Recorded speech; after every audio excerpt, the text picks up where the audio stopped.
Mark Few spoke with us on Selection Sunday. He mentioned some other former Zags who are currently here in Boise.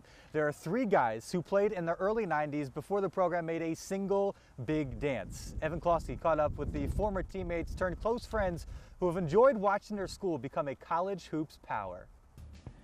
All right, so Gonzaga's in Boise, and obviously with Gonzaga and Boise, we have some former Zags in the picture, and we're also meeting with some Zags we haven't seen in a while.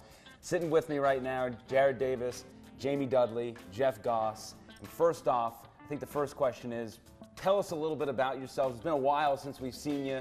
We're probably strangers to most of the Spokane people now.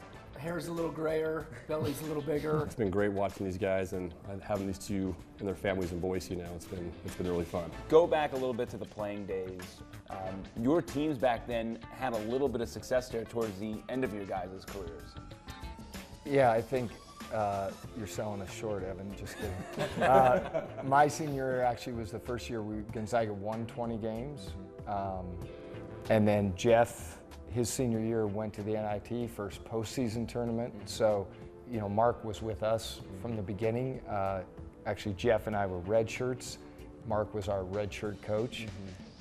So, you know, he started with the program with us. We were the first guys when he came. I mean, I graduated with Marcy Few. So, you know, I think that is probably unique to Mark. He's had so many players run through the program over so many years, but we were really the first group of guys. Few has just had that unwavering attitude that, hey, if I have the right guys, I can get them to this next level. And he just continues to do that, and he just gets better and better players every single year. Look, we were all 3 walk-ons that had to earn a scholarship. And I think what Muntz and Few and Fitz built back in the late 90s when the thing really started getting going was guys that loved the game and were scrappy and had a chip on their shoulder. And what they've been able to do since then is continue to find those guys, but a little higher caliber guys that just love the game and have a chip on their shoulder. And those are the type of players we thought we represented back in the day, and they're just doing it with better guys today. What about like some of the amenities from back in the day of where you guys were playing to what these players now have at Gonzaga? Oh, it hasn't changed. It's exactly the same back then. I don't think Yeah, exactly. I don't think they got Arby's coupons like we did on the weekends. Or pizza pipeline coupons. Yeah.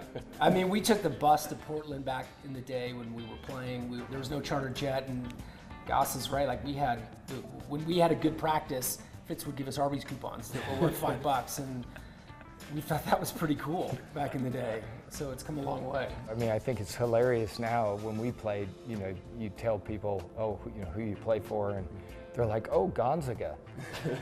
Now, you know, you tell someone you played at Gonzaga, it's like you played at Duke. I think we get quite an uplift being able to say we played at Gonzaga.